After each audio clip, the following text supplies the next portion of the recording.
Welcome back, everybody. Welcome back to the Canyon. Welcome back to another quick view installment.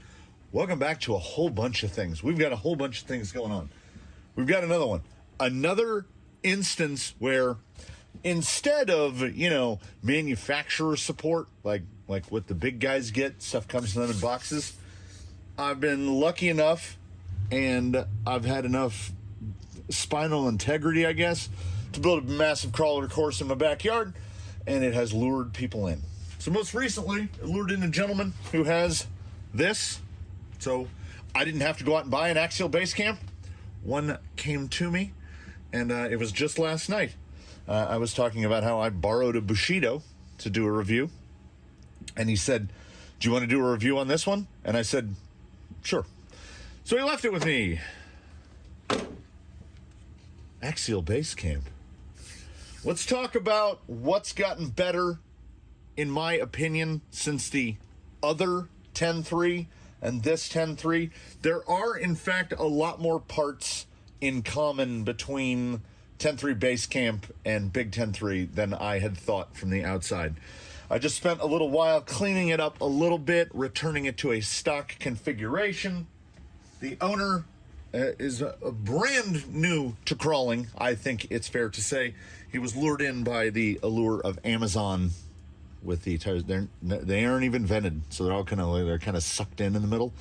So I don't think that's a fair comparison. I mean, these aren't even, so far as I can tell, these are not the venerable Super Swamper Rocks tire. You can see that these, I mean, they're bigger. They have no branding on the sides at all. So it is my opinion that the tires that came in this, you get the rims, you get the nice bead locks, they just come all mounted up, you slap them on the truck. I think everyone should own a set of Amazon tires to start with. It helps you establish a mental baseline. But I mean, they're not even, like, these are not great, right? And those are less great. So I didn't think it would be a fair usage. I do not have access to the Falcon Wild Peak MTs that come on these, but I did get to palpate. I got to feel them, and they feel a whole lot like these. Like, the compound is very similar. I would go so far as to say it's the exact same compound. So these are indeed the Nitto Trail Grappler MTs from the 10.3 JLU kit. They have been run around here a little bit. I dug around to find some plastic wheels because the wheels that come on this are glue-ons, so they're glued onto basic plastic wheels. These are the stock wheels that came with the Enduro Element SE. So I think for testing purposes, these will be the go-to. These are the RTR tire now, unless we're testing some sort of RTR specific tire, or if it's a rig that's shown up in the yard and I don't have access to it in its box stock configuration. So there are some issues here, like right out of the box, it's got a fair amount of toe out. You can see the angle on that axle. I don't know if that's how it came, or I don't know if the owner was wiggling with it. I do know that, you see, look at that. Look at this guy here. All the shock bottoms look like that, and there's basically no damping. The owner had also installed some nice portal weights. I have removed those and replaced them with stock portal covers. I'm trying to get the Basecamp experience all stock. And I believe that aside from wheels, tires, portal weights, I think the vehicle is all stock. This, with the ferrite cores and everything, this is an absolute nightmare. We're saddled with the Spectrum. My temptation was to, in order to avoid having to deal with the plug conundrum, the battery that the gentleman is using is a Spectrum 2S. You'll notice IC5, IC3. So we've got an IC5 to IC3 adapter. And I want to test this rig today on 3S so we can get a little comparison of how the Spectrum, and I say the term Spectrum very lightly, we've got orange with the Spectrum logo on there as opposed to the exact same speed control with a black housing that says Axial on it, not to be confused with the exact same speed control with a black housing that says Dinamite on it. Dinamite! Oh, must be Italian. The motor, likewise, I want to say it's a 540. It is a 540 35 turn, I'm guessing 3-slot. It is also our good friend. Dinamite! Servo duties are the 614, the wholly unremarkable 614. But honestly, my memories of driving anything on this speed control, Axial used to call it the AE5. Dynamite used to call it the lyrically, poetically named DYNS 2212. Spectrum doesn't call it anything. It just says waterproof brush SE and ESC, unless it says something on the bottom. They're all the same thing. All I can say is, can it be this terrible? Is it going to be SC480X terrible? Because I would consider this to be a direct this is Axial's offering to compete directly against TRX4 Sport, Element Enduro. This is your guy. This is that $379-ish price point. We're going to take a look at it right like this. Yes, these are not the tires that came with it or the glue-on plastics that came with it. I didn't even check to see if there were binding issues. But it looks like it's going to be okie doke.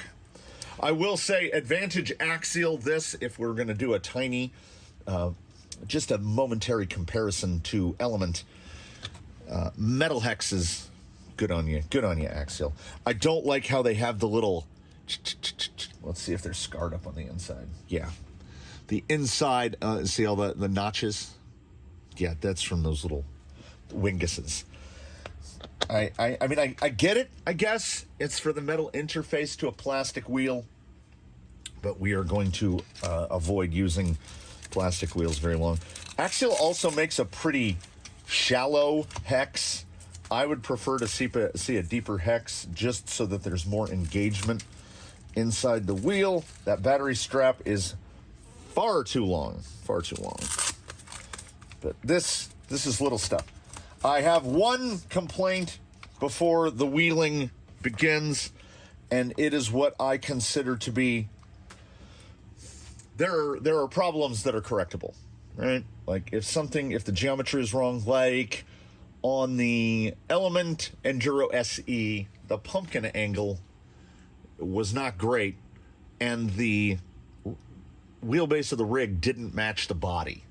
That's a matter because they just didn't want to spring for new rear links. They didn't want to get new links molded. So it's a cost-saving measure. The rear pumpkin angle on the Element Bushido RTR is terrible because they want to use the same links in the front and the rear. The rear uppers on a Bushido need to be like 3 millimeters longer to get the pinion angle up.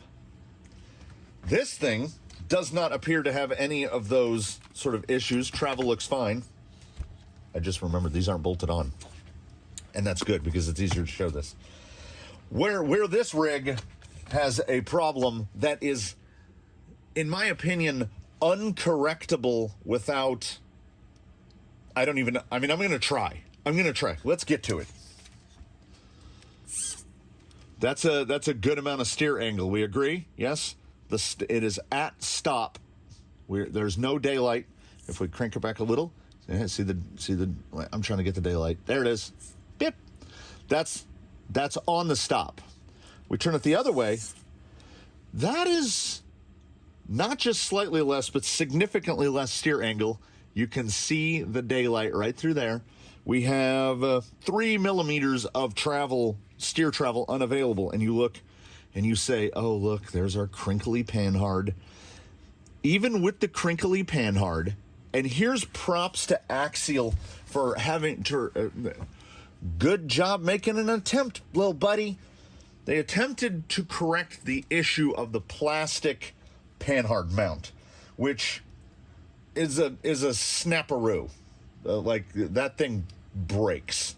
So you used to have to go out and buy an aluminum one like this, or alternately, jingle jingle, you could get yourself something like a Trial Tower that has the molded in aluminum panhard mount. So Axial upgraded to, it's not machined, it's cast. You can see the casting on the edges of it.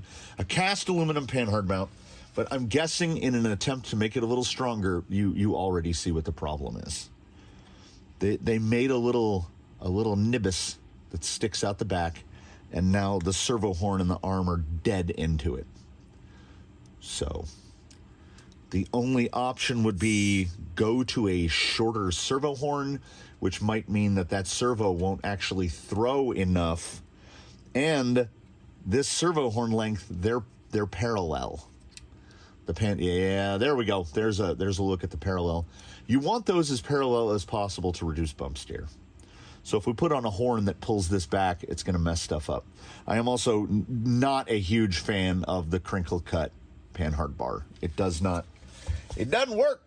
It's not the way things are supposed to go. So the bump steer as such, let's see, can I frame this correctly?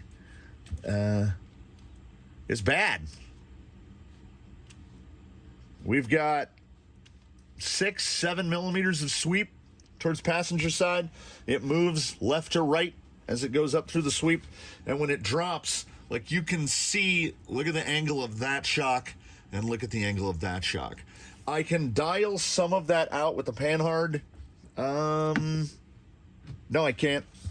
Panhard bar is dialed up. Maybe I can. We're going to get to that. We've got to run it just like this, of course, with these wheels installed. Slap the L body on. I will give points for body mounts that don't perfectly line up with the frame rails. Hey, nice. I'm not a huge fan of body mounts that close together. This is minor stuff. Also, the body is at least backed, solid color backed on the inside, so we shouldn't get as much daylight coming through it as we do on other RTR bodies. They do definitely give you every servo mounting option. Of course, steering can only go right there. So I guess you could just fill it with winches. The AR45P is not an axle that is conducive to 4-link or servo on axle. So this is a lot of servo mounting options, which just leaves me with questions. This one I understand. I mean, it even lines up. There's a nice little fair lead molded into the bumper. But I don't know what these two guys are for. I don't know. Somebody let me know. It's red band springs all the way around, so we have the same rates front and rear. That's another thing I always generally find is a little bit weird. After we do the first run, I'm going to come back in here. I'm going to set up the scale pads. We're going to get this episode's all over the place. I'm going to set up the scale pads. We're going to get a weight on it as configured. I don't know if it came with the 2S. I probably didn't. I don't know what it does. Like if you buy the combo pack from A-Main, I'm not 100% sure what battery comes in it. But this is how we're going to run it. This is how it goes out on the course once it's all, buttoned back together. We'll do some basic stuff. I will try not to focus too much on relative grippiness of the tires because I can't speak as to how the Axial version of the Falcon Wild Peak compares to Axial's version of the Nitto Trail Grappler MT. Like I say, they feel real close. I tried to approximate beadlock so I don't have to glue anything. So all that out of the way. Oh, and at some point you saw me do the size comparison. That's coming out and this is going in just because, I found out a way to, move this stuff out. We'll see how I deal with the 614. We'll see how I feel about it on 2S. And then after I get the scalings and the stuff on it, we'll just sort of gradually replace stuff. Okay, so after we try these, I'm probably, because they're right here, I'm probably just going to throw it on scalers just to get a little better picture of the handling characteristics. We're just going to come at it all loosey-goosey. And I'm doing a little shoulder shrug, and we'll see how this thing works out. And and it will. I had to build an adapter so that we can try it on 3S. As it is right now, picture it complete, and then it will. Your eyes will see what your brain sees, and we're gonna see how it do rock. We arrive. Again, this is an RTR, so there has been nothing in the way of tinker. The radio is, as one would expect, Spectrum SLT3. It's not great. It's also not awful. The FlySky G4P is far worse than this. I have my laser nut is still running on an SLT3. It's fine. It feels okay in the hand. It's got the wheel is a little larger than some, so it feels pretty nice. What did I have for you? Oh, I would definitely say that pin and spur selection for this in the RTR is definitely 3S gearing, because it is slower than walking pace at wide open throttle. I would say sub 3 miles an hour wide open.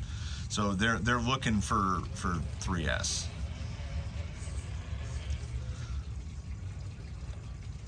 Well, I'll tell you this right now. It's better than a Reedy 480. Because I'm using quite a lot of finger tension. Ordinarily, you get that kind of bobble from overdamped, but this is none-damped. Hey, there we go. Sometimes no damping, you know, it helps, because the tires aren't gonna break traction, they're gonna stay in contact. It's gonna side hill horribly, I can tell that already. See the drag brake here? About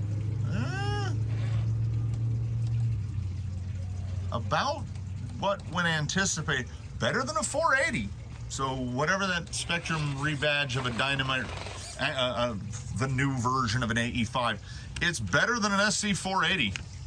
It's not amazing, but it certainly feels better. Low speed control is, honestly, and I'm an Element guy, low speed control is worlds better than the SC480.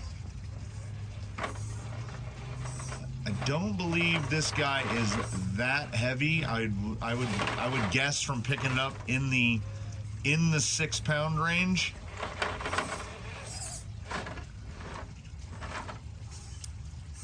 But that 35 turn 540, it's not really enough torque for something like this, even with the portal reduction. You know, we've lost a good bit of speed. That was nice. Oh, whoa! All right, before I pick that up, I speak I have my little mental thing that I've built up. If you're dealing with a go-fast vehicle, you have what's called slip angle, which is the point that you get to at which the vehicle goes out of control. And over time, you learn to determine where that point is. On rock crawlers, there's what I call a tip angle. The tip angle lives in 3 dimensions. It's when you're climbing vertical, how far can you get this way before you come over backwards? When you're side hilling, how far can you get over this way before you roll over sideways? I didn't feel that tip coming at all. And I think it's because you can see it right there. There's a monster, a hard case 2S is generally right about a pound. So you've got a pound 3 inches in front of the rear axle. So that's nothing to do with Axial, other than that they give you the space to put a battery there, and I do not think that they should. This is not a Ferrari or a Porsche GT car. We don't optimally want a 50-50 weight distribution. We'd like about 10% more in the front. 60-40 is great. 55-45 is great. Trying nose down drag brake is generally a different experience. This is the side with more steering.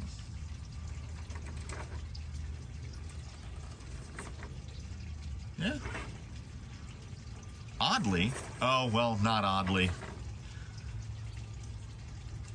I was gonna say oddly, nose down drag brake feels a tiny bit more predictable, and I guess that would be because then the battery is up holding the rear axle down. Steer angle, you can catch it there.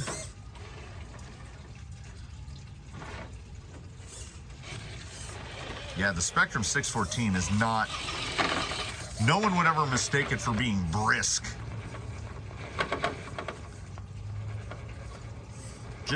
But I can't do anything other than a mental comparison of the Reedy 480 versus the Spectrum Crawler Brushed ESC. It's better. I mean, that, I feel he should make it. Yeah, that's just better.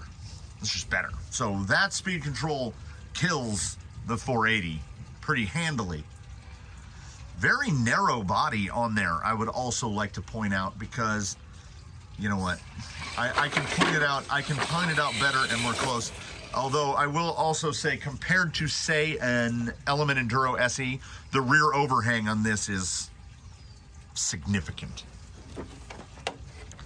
But if we're talking about how shallow, how narrow we've gotten the wheel track, look how much stud is outside the nut. Like, these wheels are as far in as you can go, and look how much we've got hanging out. Like, there's no way you're... So anything bigger than a 475 is probably going to give you issues. As I've said in the past, though, portaled, full fendered,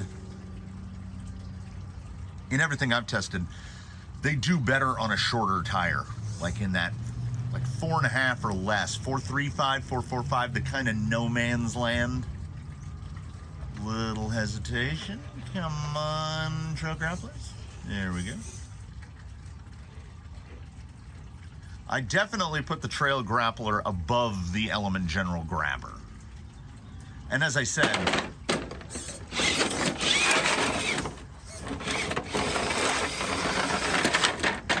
he doesn't have enough the 2S. He doesn't have enough sauce to put him back onto his wheels. I put the trail grappler above the General Grabber in terms of just overall traction, in terms of forward drive, in terms of feel, in terms of pretty much everything. But surprising that even with that much tire out. Okay, let's do a little turn circle dance here. It's pretty tight. This is the good way. So this is the way where we're not hitting the Panhard mount. And now let's.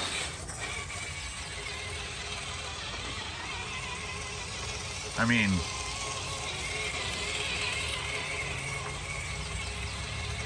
it's not. Oh no, it is. I was gonna say it's not hugely bigger, but and also you see it's not. It's doing concentrics. We're a spirograph, so the turn circle just keeps getting out wider and wider. So yeah, some bodies are more conducive to the Cyclone, to the Traxxas Whip, to the ability to get yourself back on your wheels. And for a lot of people, I will say that is probably something they look for. If you're going into any sort of competitive environment, the ability to whip the thing back onto its wheels without touching it can be kind of valuable. Traxxas Defenders do it really well. I want to say it's slab sides, because the Enduro SE does it really well. I would really hope in that situation that front wheel would drop down. This guy, you can see the taper on the side, how the side windows actually face up a little. So the shape of the body isn't as conducive to the whip. Good ground clearance on portals, though, as one would expect. And you know, overall, I have my complaints are few and my complaints are small, and I'm trying to drill them down, right? So we've got the rear overhang, which just clears climbing up onto there. The front overhang is not bad. The low speed control is so much better than what you get out of a Reedy 480 that it actually makes me kind of optimistic. The tire itself, not quite grippy enough. I almost said not quite grippy enough. Can't quite.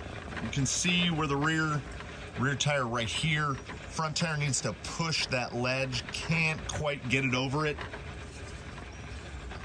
But it is trying. And the fact that I can plug at it, the 480 just wouldn't let you do this. So in terms of, if we're looking at the RTR speed control battle, okay, I got the tire over the lip. Now what I want to do is try to cross it back, pull right inside kidney bean here.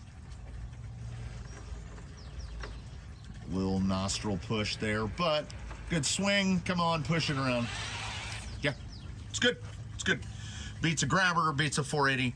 So in this aspect, if we're looking in let's say, let's just, even though there's a price differential, let's say, no, I was gonna say Enduro SE, that's too different.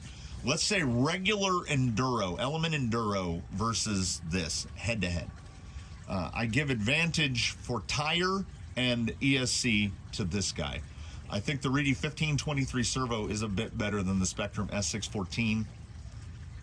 Motor-wise, I have to give an edge to the 3 slot, because they keep putting 5 slots and stuff and just killing the torque. So this guy in a 540, the 35 turn, it just needs to be a little more torquey. So a 550 will be absolutely plenty. So what we're gonna do now, I'm gonna take this thing right over. You know what? I can show you. I forgot. I put them in my pouch, in my sweatshirt pouch. I'm not gonna change anything. We're gonna do this. We're gonna do adapter. We're gonna put a 3S. I'm gonna throw it in the sidecar. We're gonna get that big 2S out of there, and we're gonna see. I should be able to see an effectively immediate change in rig behavior. We're on 3S. The big chunker hardcase 2S is sitting over on the bench. I have noticed something. Like, I've still got plenty of low speed. Look at that. That's not bad. It's not terrible. I can get a little low creep. But let's see if we can get this lined up correctly here. Reverse. I'm just gonna get you know, the full reverse blast. Now full forward blast. It's not a lot, but it's definitely faster in reverse than it is in forward. I will get to a point of messing with calibration. So this is no change other than removing a 2S 5000 hard case and putting in a 3S little, you know, the drone battery, basically 1500. It's what I run in pretty much everything. Yeah. So what we've done is we've removed a bunch of weight. Like, this is 12 ounces of weight out of the rig. It feels lighter, for sure. Got that tire up. Now, we pushed across. Okay, little skate, little skate.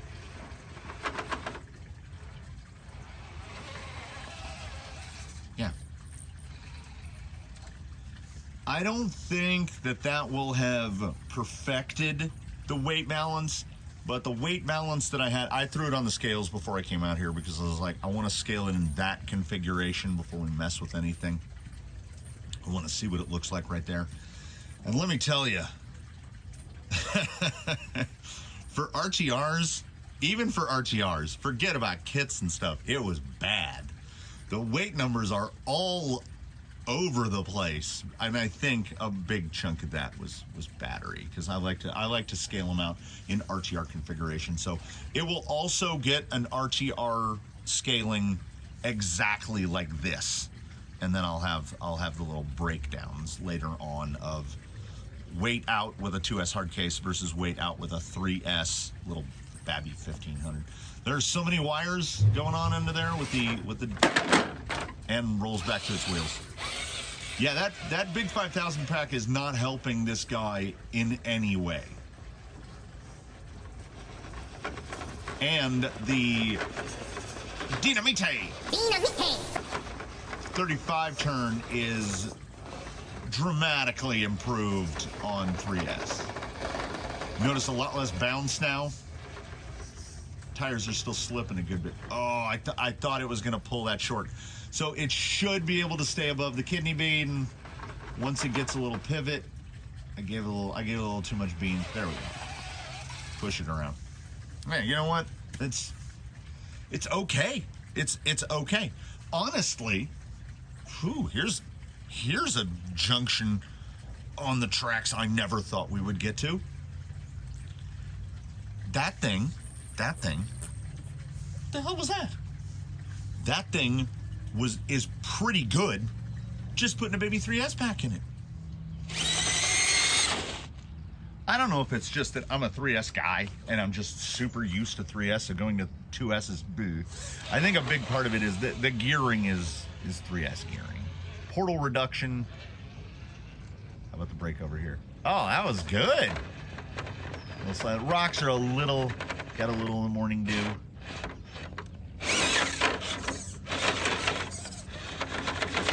Yeah, it's the positionability, quite important. Now, can we write it on 3S?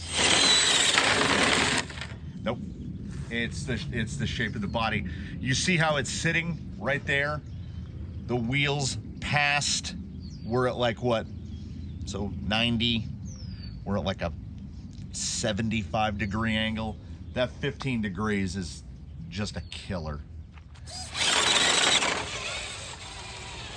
So the snappiness, the tendency to just swap ends and flop, I'm gonna say that's almost entirely due to the fact that the shocks are no longer oil damped. Element, I've gotten spoiled. A ball back in Elements Court, I replaced the oil in the Bushido shocks before the Bushido went away after its test. And every shock had the exact same amount of oil. It was about a 1 millimeter below the top. So they were full to pretty much the perfect spot. They'd get a little bit aerated, but they were filled pretty perfectly. There was no pack in the shocks. They didn't have rebound built into them. The shocks were built well, and they were not leaking. All 4 of these have clearly leaked because it's empty. Yeah, the grappler just doesn't have enough. Oh, maybe, does it? Swing it, swing it, swing it. Come on. Come on, grappler. Just angry Lexan noises. You can just see the suspension load, unload, load, unload. Yeah, this is a situation where a little 3S donkey kick. Yeah, that you shouldn't be able to see the bed. Whoa, whoa, whoa. There's nothing. If there was anything left in those shocks before I got out here, it's gone now. Oh, it's just it could flail. I really wanted it to make it, and it's not going to. That's really strange. Being able to get into that spot. Oh, the transition again. Ball back in Axial's court. The transition from forward to reverse. How slow can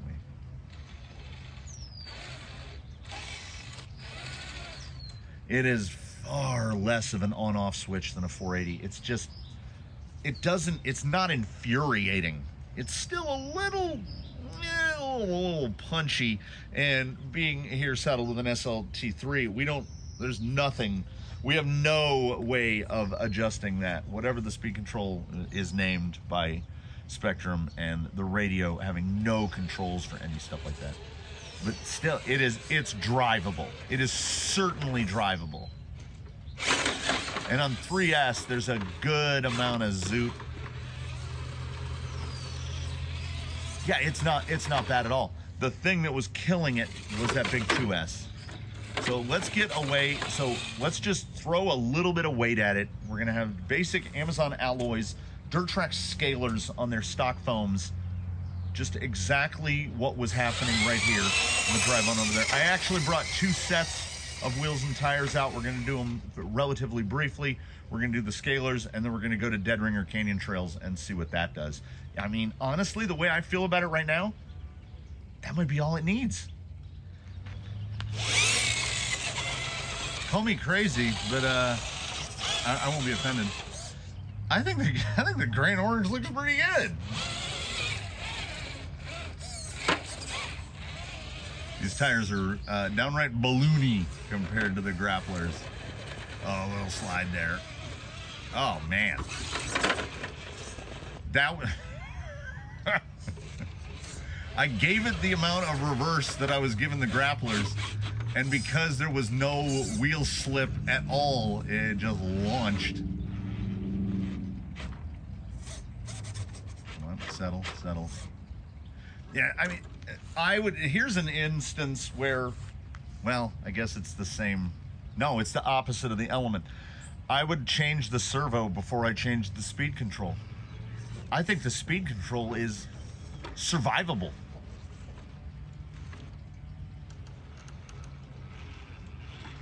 Come on, shoot it back.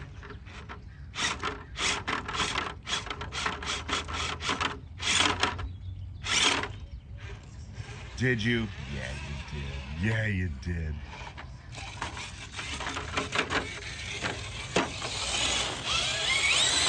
Let's call it what it is. This kills me. This kills me. But truth in non-advertising.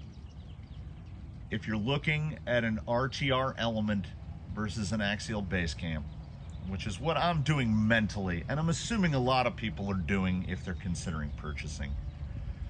Truth be told, and I'm telling you the truth, you need to do less to this to get it. The buzzword I would use is competent. You need to put less into this than you need to put into a comparable element, like a Bushido, an Enduro SE, a Trail Walker, whatever. Now, that is something that I say objectively. Now, if we were going subjective,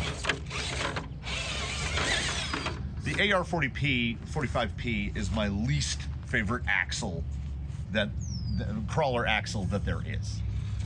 You have no control over panhard angle. You cannot adjust the caster. The panhard mount is molded into the axle and they break. So you're going to have to buy a G-Speed or a Bauhaus or some form of panhard stiffener.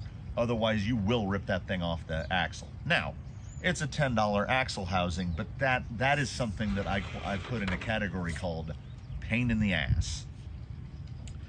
RTR tires are never very good. The Pin Seeker is pretty good from Element. The Pin Seeker is better than a Trail Grappler or an Axial Falcon Wild Peak or a Canyon Trail out of the box direct RTR.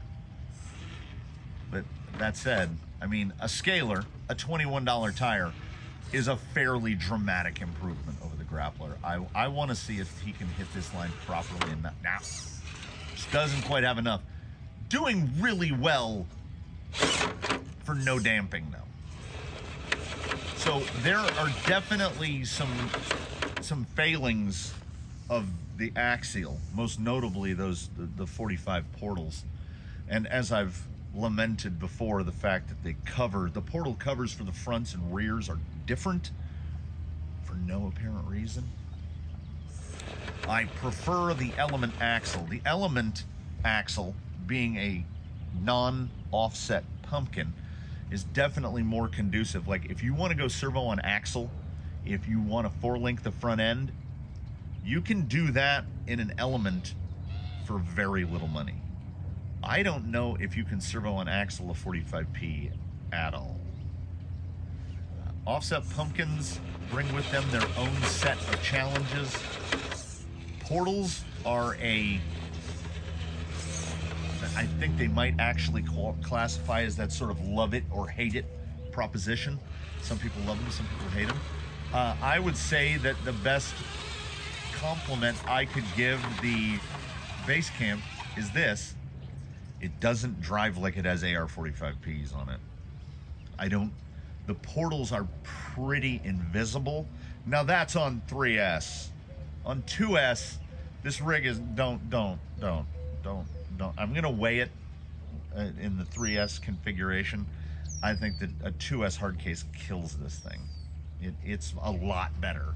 And then every little incremental change makes it a little better still. But what you see driving out of frame and coming back, what you see before you is an investment of, oh, here we are. It's the RTR $100. A couple 3S batteries, like 230. Some Amazon wheels, some dirt track scalers. You could go with whatever tire you want. The scalers are working pretty well on here. I do like the look of the orange wheels. So say 30 for the wheels, 42 for the tires, and 30 for a pair of batteries, $100. So you take your RTR at $100, and it's pretty good. Every little step you take above that, it's gonna get a little better. This is pretty good. Oh, can it right?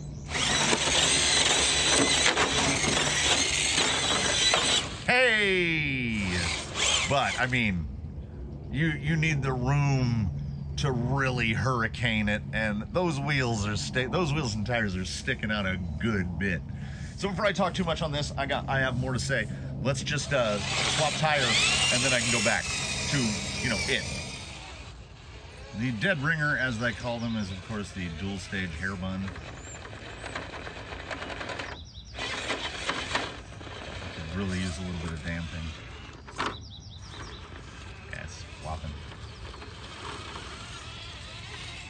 Yeah, there's a lot of traction in this tire, which is just a canyon trail. So OE tire, okay. I mean, is there more traction? SSD clones, so they're heavier. Get up. Yeah, I don't think there's any oil left in the shocks now.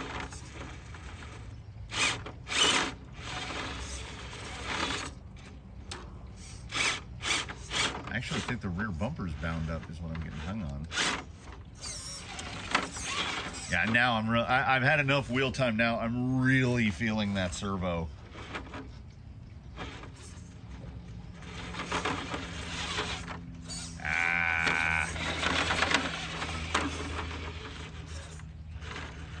I want to get that rear to follow. And here's the spot that, the others couldn't do.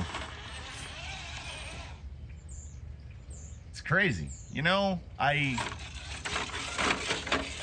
went into this with no expectations because the JLU, the 10.3 Wrangler, the big 10.3, it's a scaler.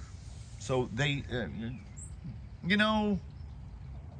I'm more of an element guy than an axial guy, and I'll say, props, Axial. You've made a 10.3 rock crawler. It can crawl rocks. It has the same RTR weaknesses that other RTRs do, but the speed control is not utterly ghastly. Like, I can modulate enough here to keep that high front end from rolling back. Honestly, even more than the tires, I think going to the baby 3S was the biggest thing here. So I am pleasantly surprised. And I would say that ends the objective portion of this quick view. Subjectively, if I had the choice between a Basecamp and an Element Enduro, I buy the Enduro just because I'm looking forward. Nothing stays stock here. Nothing in the canyon stays stock. We are perpetually changing stuff. Also, you can see it right there, evidenced here. I didn't roll it on purpose, but it comes out that way. That rear overhang, compare that to the overhang on, say, an Enduro SE. Where the front edge of that bumper is, right there, that's the end of the tailgate on an SE. So I think they could have cropped that bed a little. That rear bumper is a biggin. That aside, geometry's good. I don't really notice the panhard strike that much. But then again, I'm not trying to put this through a gate. I'm just trying to drive up some rocks. Yes, the speed control could certainly be better. Like a 1080 would be a welcome change. But whatever that guy is, the AE5, the DYNS 2212, it's better than a Reedy 480 by a lot. It likes the heavy wheels. Likes the heavy wheels a lot. Yeah, I could throw this thing around.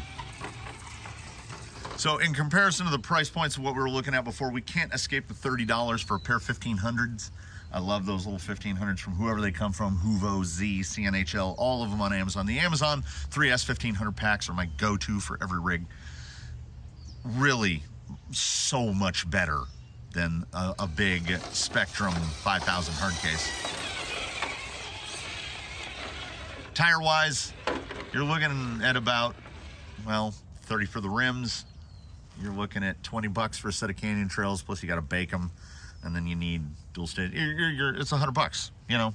The scalers are nearly as good, but there's more work because you got to buy these Canyon Trails off Jenny's and bake them off. But if you've bought okay. Now here's a theoretical theorization. If this is not, if the Basecamp is not your first RC, and let's see, say for the sake of argument, that you've purchased a Traxxas, they all come with Canyon Trails. If you've got a set of Canyon Trails laying around, you can make these for yourself, throw them on your Basecamp, and absolutely transform it. All I think this thing needs, and what it will be getting for the closure of this video, when I can sit down and talk about how the scalings came out, because I'm gonna have to take these tires off and put the other tires back on, throw them on the scale again, see what the 3S scaling looks like compared to the 2S scaling. You can make these, slap them on your Basecamp, and I just shake my head. It's a head shaker, it's a head scratcher. It's pretty good. Like out of the box, it's surprisingly good. And mind you, undamped. There's no oil. So side hilling, crawling, pretty good. Oh, can we do it in reverse? Nope. Crawling good, side hilling's not going to be great. Those genuinely do need to be refilled with oil. I'm going to fill them with oil as a thank you to the gentleman for allowing me to borrow this. So I think this thus ends the wheeling for this. I think I've established my opinions. I've built up I've built it to a point where I think I know what I need to know. Let us return it to, and oh, mind you. No, I got to drive it again. We're gonna do one more in the midst point before a bunch of weight goes on it. So we're gonna do 3 weights. Okay, I'm saying this as much for you as I am for myself. I've already got the weight numbers, 2S hard case in RTR configuration. We will weigh it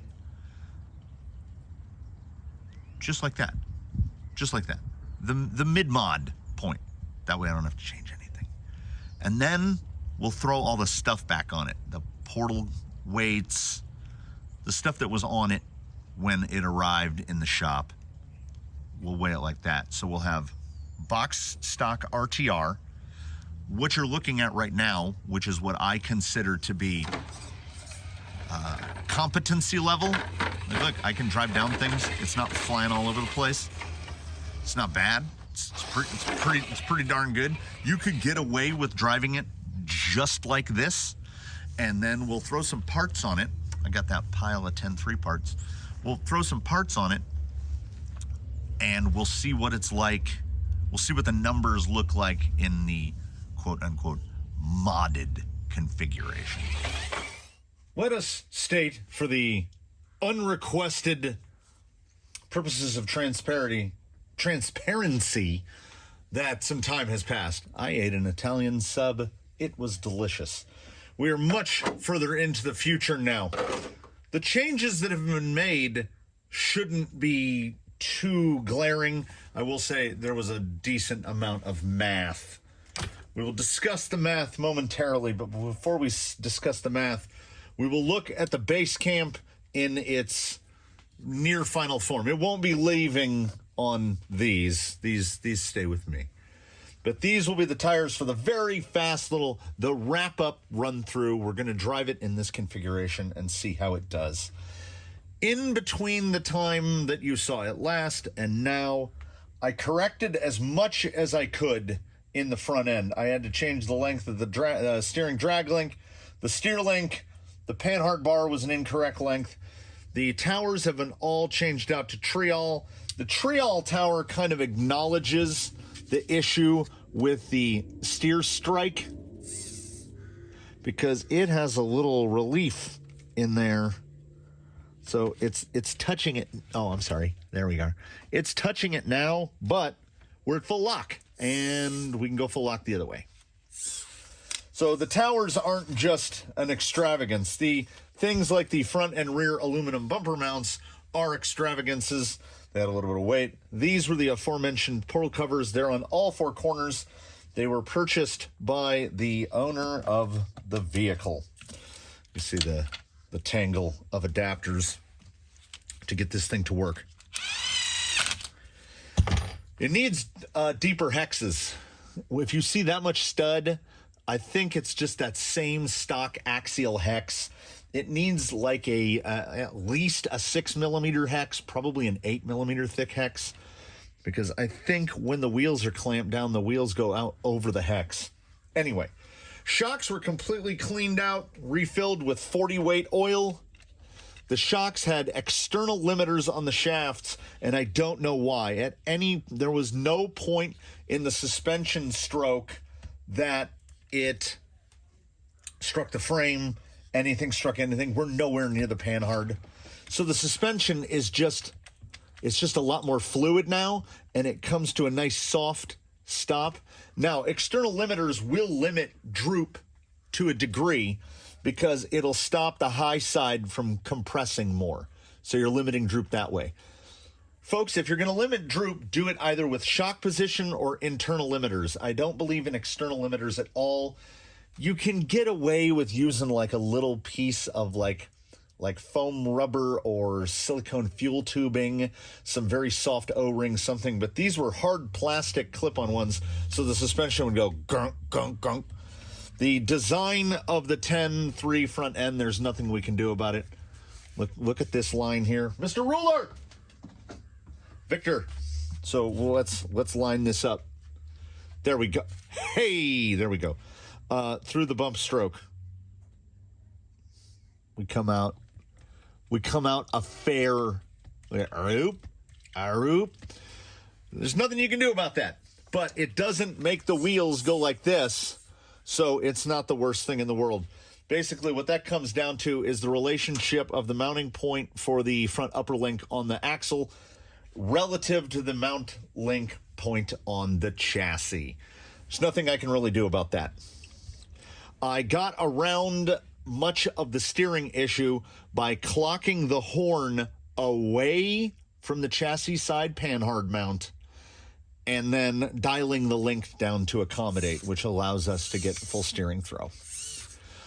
After working on it, I still contend that the weakest portion of the entire vehicle is the servo. It does not have enough torque. It is not fast enough. I've yet to meet a Spectrum servo that I like. Motor has been swapped in for Torquey Trailmaster Sport 27 turn 550.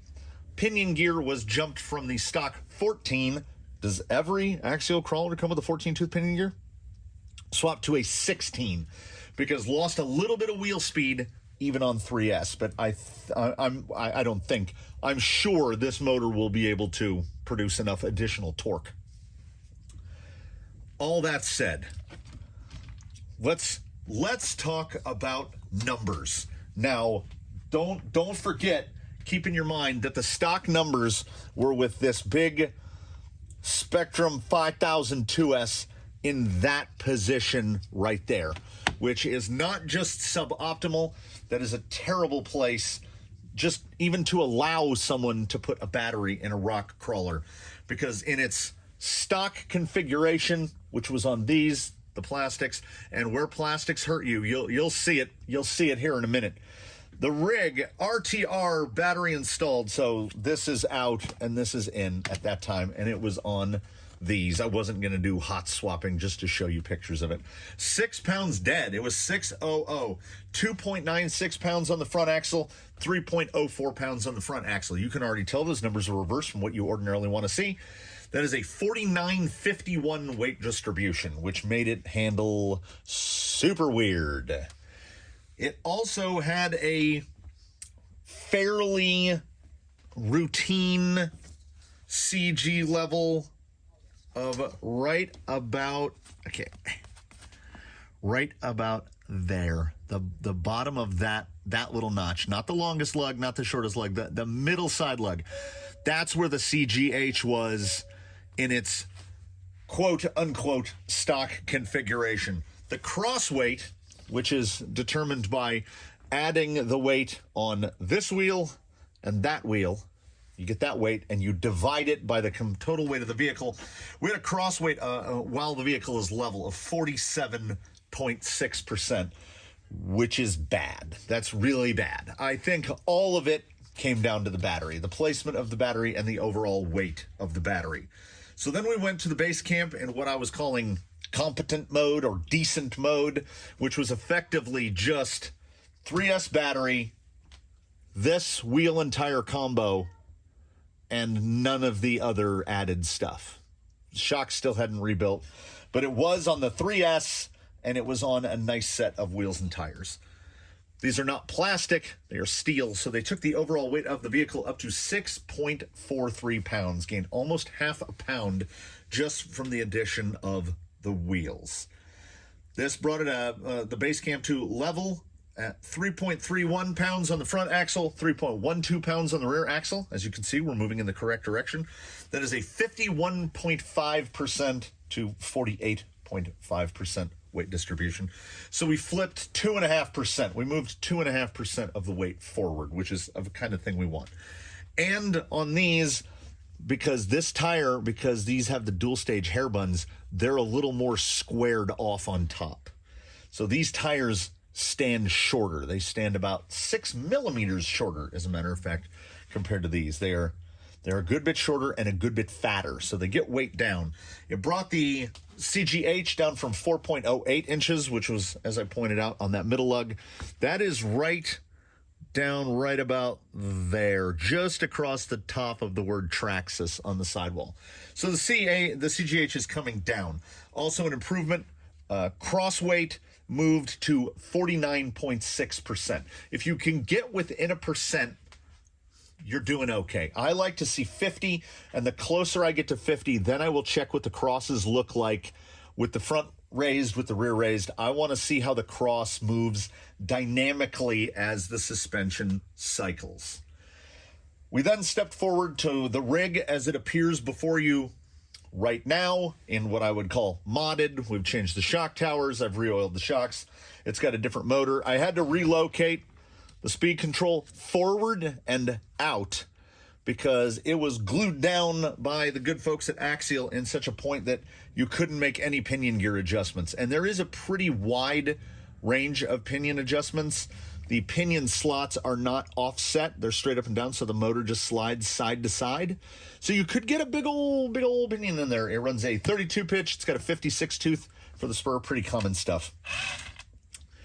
In this modded mode with the towers, the bumper mounts, the other motors still on the little 3S, all that, and this wheel tire combo, vehicle weight has leapt up to, I think most importantly, front and rear portal weights. I think they make the biggest difference here. I'm not 100% sure the rear portal weights are necessary, but they came on the rig, so I put them back on, taking the rig weight to 7.22 pounds. So we picked up 0.4 of a pound in the first round, and then over that we picked up another 0.8. So the vehicle is now 20% heavier than when it started, but most of that weight is unsprung because we lost a bit of this weight. While sitting level, the Basecamp in this configuration has 3.78 pounds on the front axle, which actually only brings it up a little to an even 52-48 weight distribution. But the power of portal housing, brass portal housing weights is it drops the CG to 3.6 inches, which if you look at the side of a canyon trail, if you rotate this here, see the little hashy bar? Well, see the little hashy bar that says rotation in the middle of it? The CG is just below, about 2 millimeters below that hashy bar when the vehicle is sitting at ride height on the ground. So that has brought the CG, and like I say, I think it's the addition of all that brass. If looking on the chassis, the CGH line is just above this line of plastic on the side slider. So the CGH has come down a lot. And there are ways to get it even just a little better. As far as doing a little to get a lot, I think we're there. I think heavyweight wheels, I would probably, if I was in charge, I would probably take the rear portal weights off, because that is just going to make it appear that there's more weight in the front. And I think for forward drive, this guy could definitely stand to have a little more weight in the front. So now that we've gone from RTR to decent mode to what I think someone would reasonably mod one of these two, minus the servo. Let us do the thing. I'm gonna double check the it's just so slow. I don't know if this servo has enough throw to go. Yeah, it could get a little more steer angle that way. Like you can see how much wheel poke. Okay, let's get a mental picture of that, and then let's come around. It's close. It's definitely closer than it was before, and I think I might have gotten the length just a tiniest bit off. It requires a tiny little bit of fine point adjustment more. But for the purposes of this test, I think it will drive just fine. I'm talking away from the microphone, so I'm sort of yelling. Let's get body clips in this. Let's take it out and get this thing wheeled so we can see how it do. Honestly, I mean, these are some of my favorite wheels, just the 10-spoke Injoras, and I love them also because they're really heavy and cheap, and they look pretty good on most everything. But I gotta say, I don't know if it's the gray body or what, but I like it on the orange. That's just one lunatic's opinion. So it hasn't touched ground in this configuration. So let's remedy that with some rocks. Crow is back and he's yelling. So there is one thing that I forgot to do on the inexpensive mod list, which was throw some O-rings on the body post, because to quote the dad from A Christmas Story, it's a clinker. This body makes a lot of rattly noise when you drive over any uneven ground of any kind.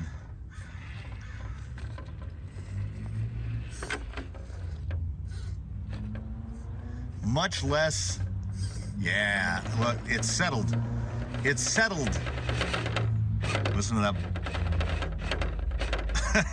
That's a noisy body.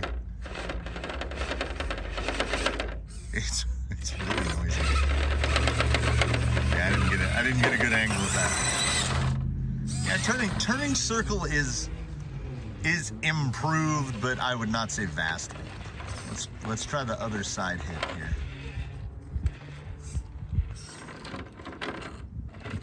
Yeah, there's an unfortunate thing occurring right now, which is we've got some stuff done, and it's in a mode where, servo aside, I mean, I would replace the servo. It's just, you know, it's in that maybe 300 ounce area, and I think that's a 2 amp BEC in the speed control. So a 1080 would wallop it. But now we're getting to where I can feel the things that did not seem problematic seem a lot more problematic now. Like the trigger, it's not smooth enough to do what I want. I'm feeling the deadband more. I'm just kind of letting it roll out to watch it land back on its wheels, because dropping the CG from 393 to, what was it, 360, and started at 408, that's 15 millimeters, something like that. That's a good drop. So the question is,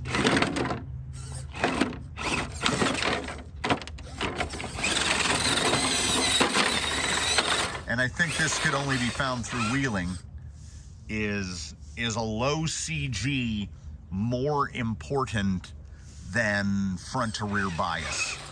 I think this thing could use a bit more front bias. Yeah, see, it's got its approach angle is better than getting that rear up. The nose clears in easy. Yeah, it's good. See? So now I'm really feeling that transition. It goes from no throttle to a lot of throttle pretty quick. So again, I haven't mentioned it in like 4 minutes. So the SC480 is terrible at the bottom. This thing is kind of slushy mushy in the middle. And I mean, I would rather have that. I think you can live with this a little more. Yeah, it needs more front weight or less rear weight alternately. You see that front end coming up? We managed to poke it back the other way. This thing does a lot of three-wheel climbing here. All right, let's do it. And again, here we have evidence the Trailmaster 550 drag brake, which is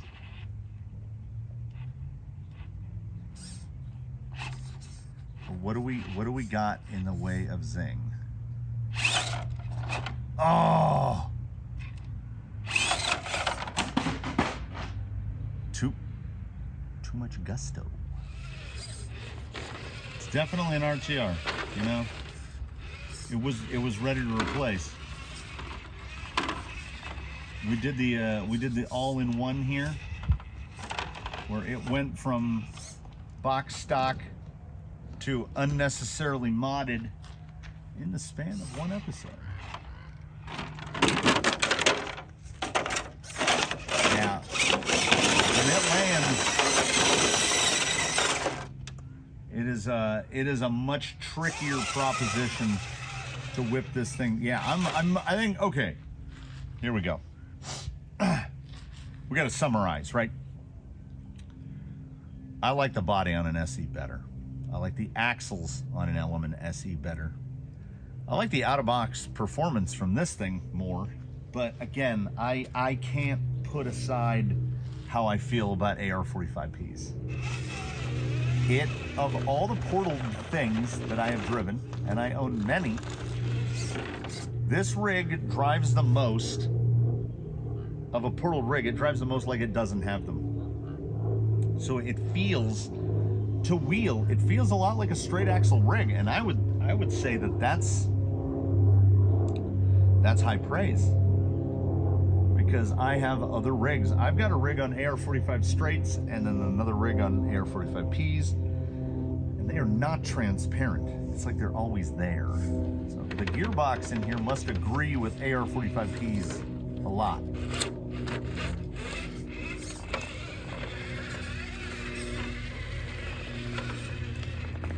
And the servo, I mean, you know, it might as well be a Reedy 1523 or a Tiancong MG996 or any of those servos that we know the OE is paying $2 a pop for. Like that. it's far noisier than it should be for something. Like, I've got servos that make 3.5 times the torque of that, and but an Amazon, you know, an Amazon $20 jobby or $60 a flash hobby, and you're good. I'm most impressed by the fact that the speed control doesn't need to be immediately replaced. I had no expectations whatsoever from the AE5 / Dynamite / Spectrum / whoever, whatever. But it's fresh off of having to wheel a 480 so much. This thing feels actually pretty good, honestly. I would change the servo first. In the SE, you change the motor first. In this thing, you change the servo first. It's also, oh yeah, my final complaint. I have a final complaint to issue, and I didn't mention it. I don't like the shocks at all. They are not the same as the shocks that came in the 10.3 kit. And by 10.3 I mean, like, you know, the Wrangler style, the old 10.3 with all the gubbins in the gearbox, not this simplified gearbox. The shocks that came on that 10.3 are ostensibly the same as the shocks that come on a Capra. They're just different lengths, right? I like that shock a lot better. This has the 2-piece cap, and the cap has a bleeder hole in it, and then the part that the actual shock eye is in a separate piece. They are an absolute mess to fill. They're an absolute mess to get them bled. I think this rig could actually go Phoenix status and run some 80s, because it has too much droop. Or, yeah, I guess I would say too much down travel relative to the up travel. So I think a shorter bodied shock would not hurt the performance of this rig at all. But much like I have said about the Bushido, about the SE, about all the RTRs that I've driven recently, these things are getting better. They really are. All of the manufacturers are clipping corners at some point, and I don't even mean the monetary corners when it comes to RTR electronics.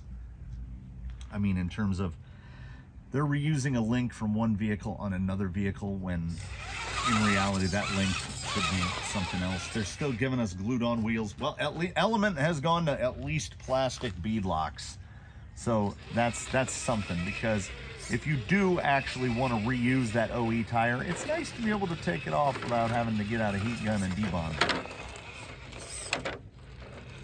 Yeah, I can definitely feel the lowness of that CG. So I know I started the wrap, what, 7 minutes ago? All right. Here's the actual raptual. Do I recommend it? Is it recommended? I would recommend it. Would I buy one? No. But I'm not avoiding it. I've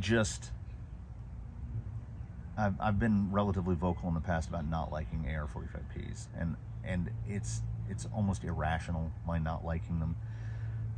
And then at the same time rational, the C-hub is integrated into the axle, and that's almost kind of a deal breaker for me. It's like the cheap Amazon beadlocks that only use 4 screws to hold the back on. Deal breaker. It needs 6 bolts on the back. An axle should have removable C-hubs so that I can change my caster angle independently of my pinion angle. That's in a perfect world. I can't do it on a Capra. Capras have fixed C-hubs as well. So that's an Axial thing. That's my beef with Axial. I want those parts to be independent of one another. As far as things that carry the badge that says 10.3, this is the best one. If I was only going to be able to buy a 10.3, it would be the 10.3 Basecamp. I like that it doesn't have the big links, and it just has basically threaded 4mm rods. They're thinner, they're lighter, they're less likely to get caught on stuff. There's a lot to like between the 10.3 with this 10.3, and I can't come out and just say, well, if it was me in between buying this and buying a Trail Walker Black or buying an SE and putting some money into an SE, I own way more element-based stuff than I do axial-based. And it's purely because of the axles. Because the element axle is a great CMS axle because you can clock the panhard mount. Their panhard mount is done better on the chassis. You can place it such a way, the Traxxas kind of does it the best, but you can place it in such a way that it doesn't interfere with the steer link. And some of the engineering, like, oh, I forgot to lament this, and I know I said last complaint. Last complaint. I don't like the shocks. I would replace the shocks. Last complaint after that, when you have to make a panhard bar adjustment, the panhard bar attaches from the back. You cannot reach the screw for the panhard bar without disconnecting the passenger side front shock. So you have to disconnect the shock, put a couple turns on the panhard bar, bolt the panhard bar back on, reattach the shock, check to see if it's correct. It's not, take it all apart, rinse and repeat.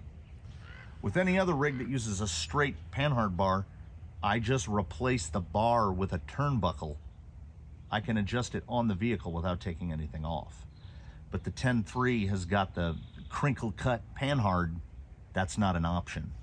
So there's some stuff that's finicky. Pinion changes and adjustments, not too bad on this one. That's a high point. It's really, this is a tough thing for me because the Axial has more in the pros column than it does in the cons column. I do wish the body tried to look a little less, I mean, what do we think? Is it like a, it's not just me, right? It's like it's an unlicensed, it's mostly Toyota Tacoma, but for some reason, I feel like there's some Ford Ranger in there. It's a Fryoda. I mean, I like the look of the body overall, but I wish it was a little more like a TRX4 Sport and the body was a little bit bigger so that we get a little more slab side on it. We have less tires sticking out on the sides. But that's a cosmetic thing. I think the bumpers are great. The front and rear bumpers are fantastic. The approach and departure angles are really good. Ground clearance is really good. Like I say, it's got a lot going for it, but it wouldn't be my personal first choice. Take that with the grain of salt that I'm doing that thing again. I'm pointing over there like that off camera as if this is 360 and you can see everything. I'm pointing over at the building that holds my 22 rock crawlers, and I can't have two of the same thing. So every single one is different. Would this one be different enough to join the group? It wouldn't. I've already got a rig on AR45Ps and I've already got a rig on AR45 straights, and you know, but it is a rock crawler and I think it does really well, and I think out of the box it needs very little to make it actually pretty good, to the point where it surprised me because I didn't go in with a negative preconceived notion. My expectations were lowered, I guess, based on my knowledge of the big 10 III. Doesn't take much to make this good. But at the end of the day, I also think that it doesn't have as much room. It's a base camp. But if you take an Enduro SE, I think you can do more to it and more with it. So take that for what it's worth. You can judge it based on the performance you've seen, and you know it's a little more rough to work on, but that's sort of an Axial thing. Rifts are tough to work on, Capras are tough to work on. There's a lot of Axial rigs that are tough to work on. Element's a lot easier to work on, and I prefer the Axle. So that's but again, and for the last time, that's me. If you have no basis for comparison, then this thing's great. I would still say it's great. I've been trying very hard to review it on its own merits and not compare it, but I have a human brain and a human head. I can't do that. We're constantly comparing something to something else. So in this direct comparison, it would be second place for me. But man, I cannot deny. It's good. It's really good. Takes very little to make it excellent, or at least great. I don't know about excellent. I don't know if we've gotten to excellent. Still feels a little underdamped on 40 weight. There you go. There you go. There you go. There you have it. That's that right there. I'm going to click that. Beep. And now after you watch this, you'll recognize the thumbnail. Thanks for watching, everybody. I hope you enjoyed. If you have any questions or comments or questions about the Basecamp, shoot them out. I've got you know, like 2 hours of experience with it. I'll let you know what I know. Like if you like to subscribe if you haven't. We've got channel memberships. We do stuff like this all the time. If I can convince more neighbors to buy rock crawlers and loan them to me, we can just keep reviewing rigs and I don't have to buy them. And that's kind of like, that's the dream, isn't it? I feel like that's the dream. So I'm going to see you all in the next one. That's a guarantee. You're going to come back. People get addicted to this just kind of intensive, drill it down to the minutia sort of rambling. And that's our specialty. So I and the cat, wherever she is, and the crows, and the ants, and the ground squirrels, we all wish you a good day, and a good week, and a good everything. We will see you next time. And until then, as we always say, do your very best to have a good one, everybody.